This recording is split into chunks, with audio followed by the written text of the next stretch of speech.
Hello, my name's Host Eric, host of Talking with Famous People, and in this exciting episode, I'm going to discuss the issue of decidedness as a dichotomy by which we can understand our own identity and cognition. There are a lot of different cognitive theories, cognitive models, taxonomies, whatever you want to call them, ways to understand the nature of consciousness and the different ways in which it expresses. And that consciousness does express in different ways is undeniable. Sometimes we are lost in our heads thinking about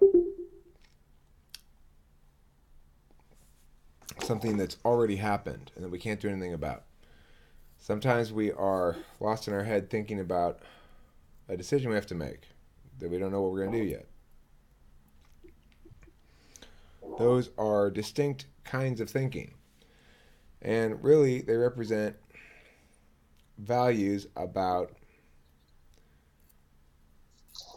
stories that we tell regarding ourselves and our own lives.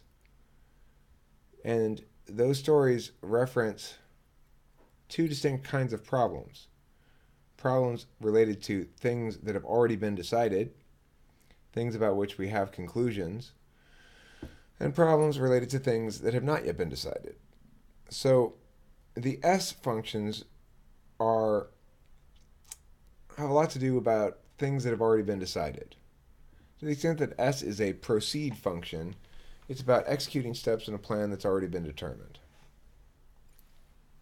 If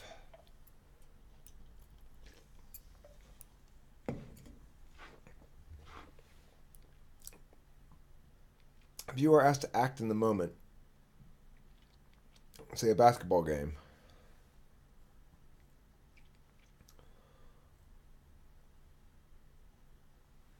the coach doesn't want you thinking about it at all. He wants you doing what your body's been trained to do in certain circumstances. So,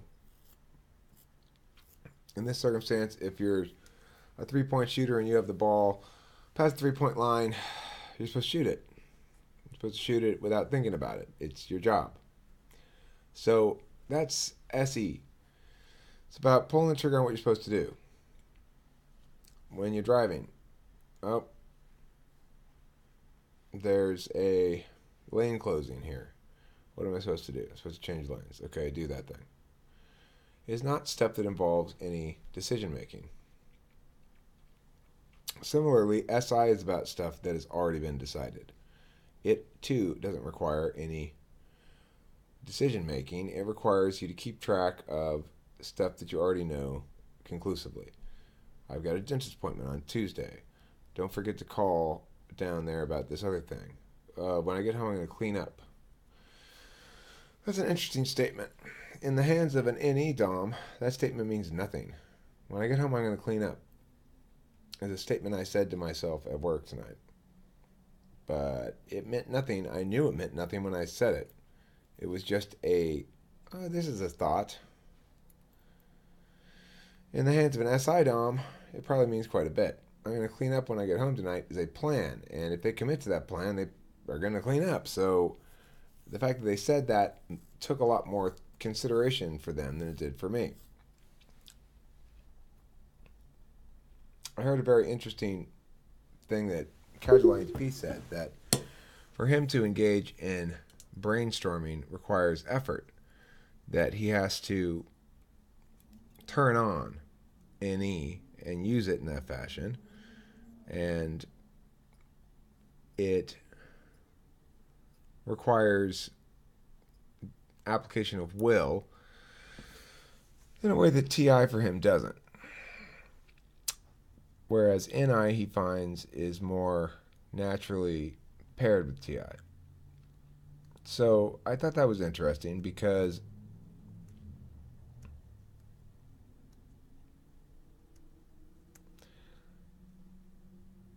it clarified for me why it is that I can't really keep track of my ideas very well. And it's because, as a default, and what's always going on is I'm trying out new possible ideas from each thing that I am discussing. This sort of explains why my discussions about a given thread of insight or whatever, they kind of go like I discuss it kind of half-assedly, then I discuss it again, cut out some of the bad stuff and keep some of the good stuff. I discuss it again until it sort of solidifies for me in a way that it doesn't require me to use a lot of SI. Because SI is really actively attending to the issue of keeping track of shit. And like I said, shit that's already been decided. Even if you're keeping track of a problem that you need to attend to, the fact that it's a problem you need to attend to has already been decided. Now, in contrast, the judging functions, I think, are used for both things that have been decided and things that are proposed and haven't yet occurred.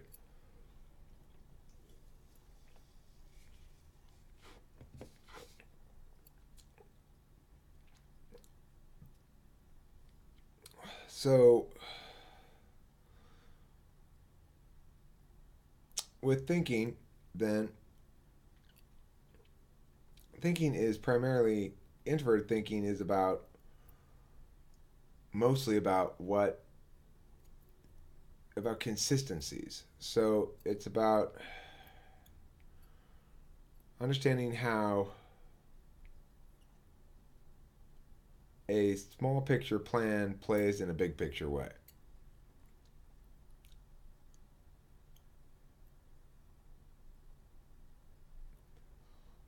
With extroverted thinking, it's understanding how a big picture plan happens in lots of little small picture ways. So, when dealing with issues that have already been decided, it's with TI you're asking why was it decided that way. With TE you're asking how do I do it that way.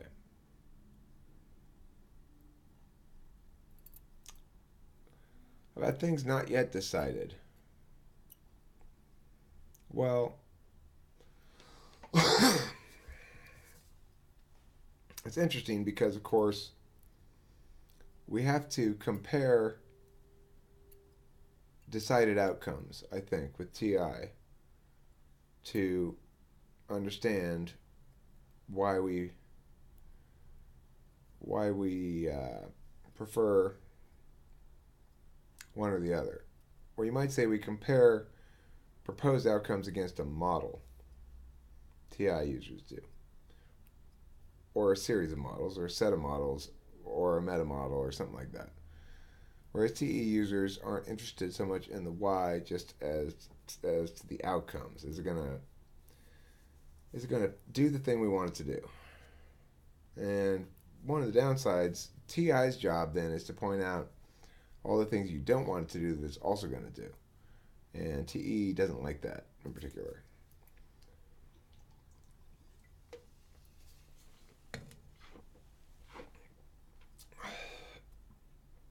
TE wants to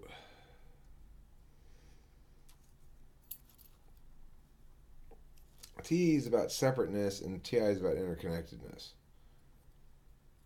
The ability to isolate a system from a larger system is TE.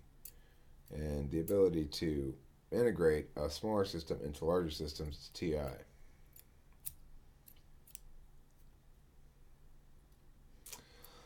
Now for the Fs, I think it's about how that which has been decided impacts others. FI is about how that which has been decided impacts you. And then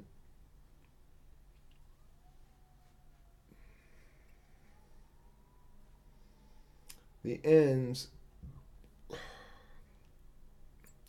are really the only thing that has anything to do with stuff that has not been decided, I think. I think those are the deciding functions. I've played around with this notion before that there's only really one judging function, is the intuitions, and NI and NE. And that the thinking and feeling functions are really justification functions. The introverted feeling is a way to concretize the impacts. You know,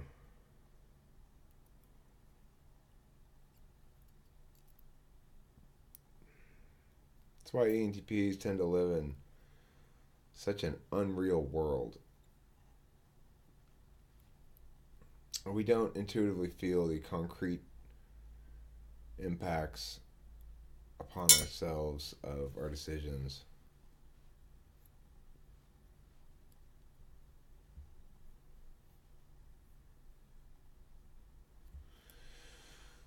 I recall going into 7-Eleven one time and walking out and thinking to myself, what was I feeling bad about when I walked in here?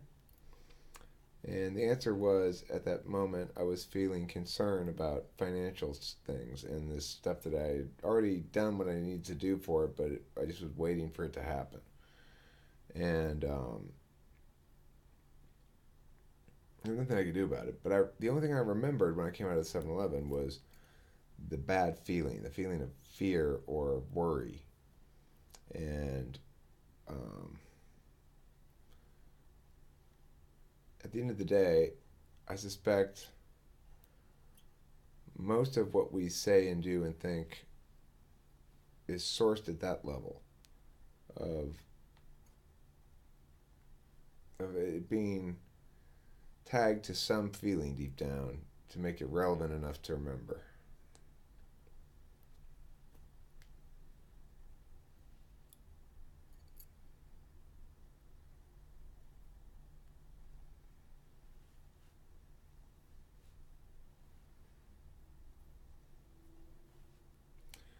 It's odd when you think about it that I think we're all told, regardless of our type, things like in romantic matters, trust your feelings, look inside of you and trust your feelings. And ENTPs will consistently respond to that as though they know what it means and or will try to implement that idea, and yet it's a bad idea and we don't know what it means. Whatever we think they're saying, we don't really understand what they're talking about.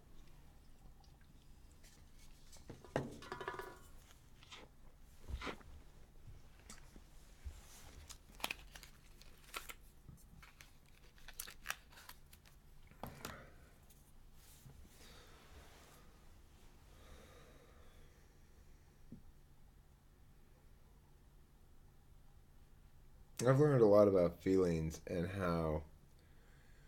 it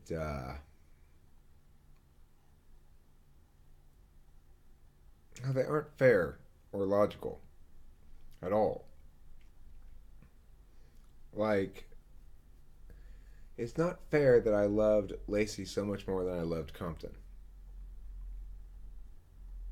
That I was torn up when Lacey died, and I kind of shrugged when Compton died. That's not fair. It's not right.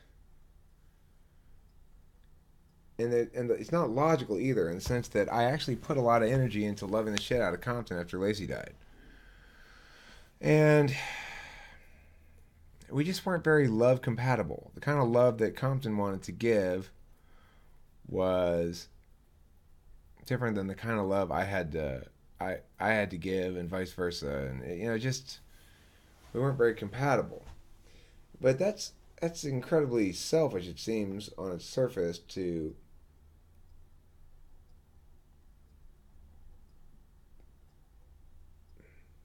it seems so arbitrary that if Lacey deserved so much of my soul when she passed, then didn't Compton deserve a proportional amount or something? But that's feelings for you.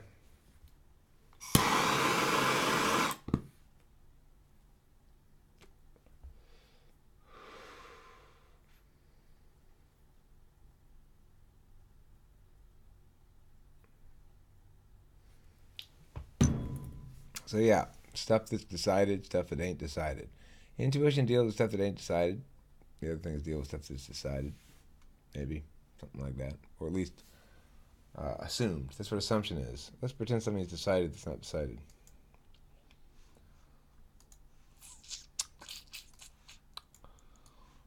And that's this episode of Talking with Famous People. I hope you enjoyed it. I enjoyed making it a great deal.